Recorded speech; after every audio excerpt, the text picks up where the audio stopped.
beats.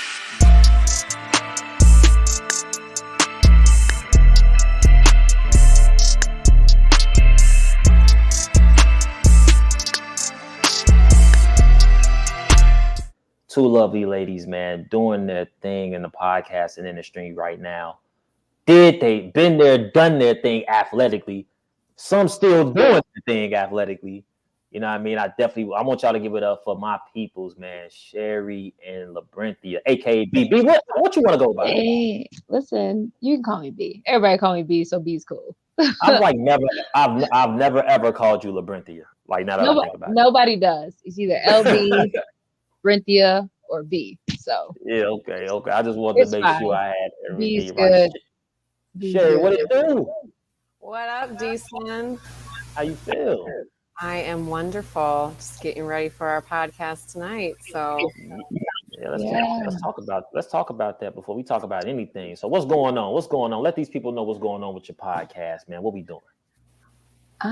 Sherry, you can go. You start first, man.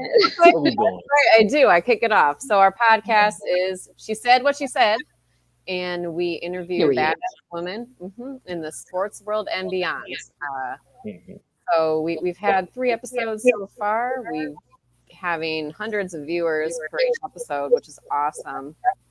And tonight we have a super special guest because it is one of my college teammates who was the NCAA champion in the 400 and an Olympic semifinalist in the 400. So to say that she's fast as fuck would be an understatement. That's super duper dope. What's up, B? What we doing? I mean, Sherry pretty much sums it up. Like, it's all about women, kind of sports oriented women and beyond. You know, we still got other topics going on, but yeah, we're trying to put women who play sports on the map. You know, kind of get a gauge and give people an idea of what it's like to be a female athlete. Like talk about people's journeys, even not just an athlete. We interviewed the head coach, the first Black female head coach at Deuceville High School as well. So yeah, we're just trying to, give the people a look on the sports side from the females' point of view. And we've been rocking. It's been good. Like Sherry said, we had 3 episodes so far, and they've been great. So, yeah. I think what I like most about like the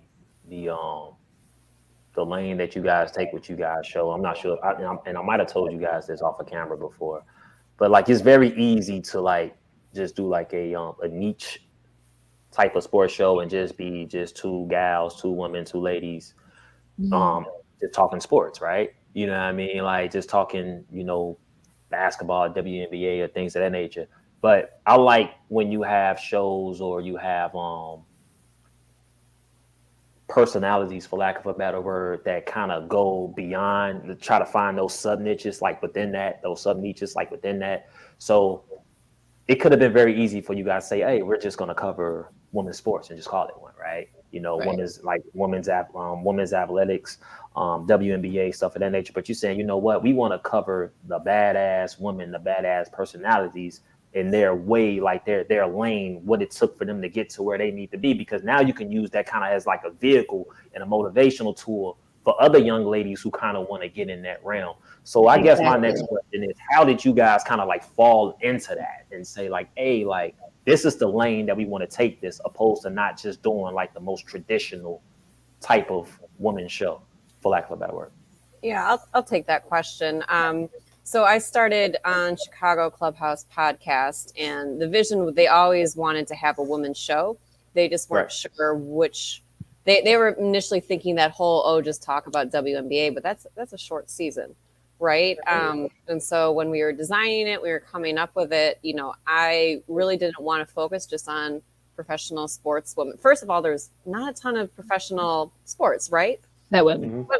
There's just the opportunities are not the same, and it's only starting. So we don't have those, when they're talking to like the 85 Bears team, there were no professional women, athletes in 85. So we don't have necessarily those types of things. And so it was really, from the beginning, I wanted to, I love the concept of having guests. I love talking about people, learning about people, but it was definitely, like my sports background is different than Labynthia's, and that was important while finding a co-host.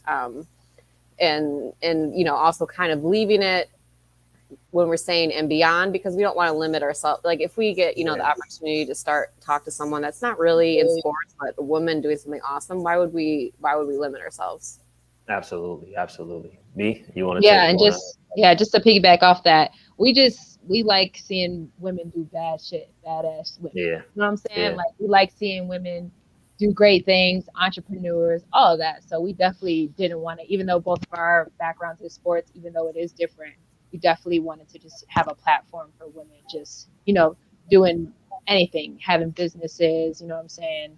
All of that. So, we're just with the advancement of women. Women, the times are different now.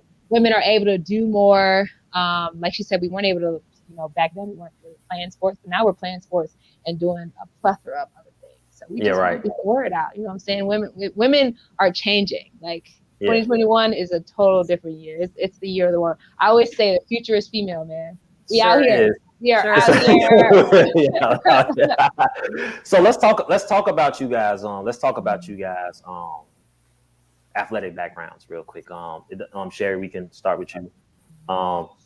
Fill the people in on like the type of athlete you were, how you got into it, where you went to school at, what did you do like athletically and things of that nature. I actually wore the shirt today. Penn State. Penn State, stand up. Yeah, I went to Penn State. I ran track there. I ran the 400, 500, 600 indoors. So, I was always just super athletic. I had a ton of energy. I was walking at 9 months old. I was, literally climbing the blinds. And so I started playing soccer very young. Got into playing like travel soccer. I was a very good soccer player. Obviously, I'm super fast, right? Okay. Talk your shit, Sherry. Let's be real here. If you're a track sprinter, you're probably going to be pretty fast on the soccer field. But, Michigan soccer and track are in the same season. They're both spring sports, and I knew I wanted to be a D1 athlete. And so while they tell you can do both, I need to specialize. And my high school had one of the top 10 track programs in the country at the time. So in 8th grade, I quit soccer and I switched to track full time. Okay. Like, that's dope. D1, you got a D1 athlete in the house. Yeah. D1 athlete in the house. D, what's up? What's up? Your turn. So, on top of that, right now. I actually grew up a 3-sport athlete. I played volleyball, basketball, and I ran track as well. Unlike Sherry, I hated track. And listen, fast, like the whole you did well at state sectionals as a freshman. I didn't love it. My heart was sold on basketball. So like Sherry says, you think you can do them all. You can't. I continue to play volleyball, but just for fun. But I focus on basketball. I started traveling. I started playing AAU during the track season. And then I went to Lewis University. It's a D2 school, a Catholic private LaSallian school, Romeoville. Yeah. It's like 45 minutes out from Chicago.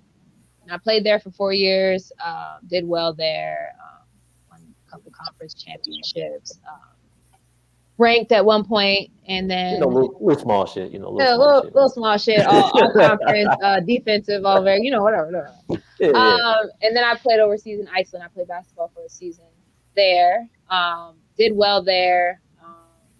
Didn't go back. It's cold and lonely. But great experience. Culture shock, but great experience. People there are great. They love you. They treat you like a celebrity in Iceland. Came back, started playing football, flag football. That was something totally new to me. And now we got a couple rings, couple daddies, couple championships. You know what I'm talking about? Little shit. You know what I'm talking about? I play women's. I play co-ed. All the natties are women's. All the championships are women's. We have 2 natties for women, and then we have 1 co-ed championship. The guys usually up, and so right, exactly. Everything with the chicks. And then I played a season with Chicago Bliss in the LFL. I know it's like a lingerie football league. Did terrible, but it's first time playing, a bunch of new players. first time coach. Shout out to Coach y'all Sid, got Cindy Lewis. Okay, right. You started gelling. The coach we had like quit 2 weeks before the first game. So Coach Sid. Wow. Yeah, we were in a bit of a situation, but nonetheless, we plan on coming back stronger this next season coming up. We got trials coming up January 29th, I believe. Look on the Instagram, but I think it's January 29th. So if y'all interested in playing women, we especially need linemen. So come on out January 29th. I think that's the day. But check the Chicago Bliss Instagram. And if y'all know some women out there, man, put them on. Let them know. Put them on. I know y'all know some women who work and they tired of their boss. Send them to the tryout. Man, send them to the tryout. Send them to the tryout. Release let them, that aggression. You know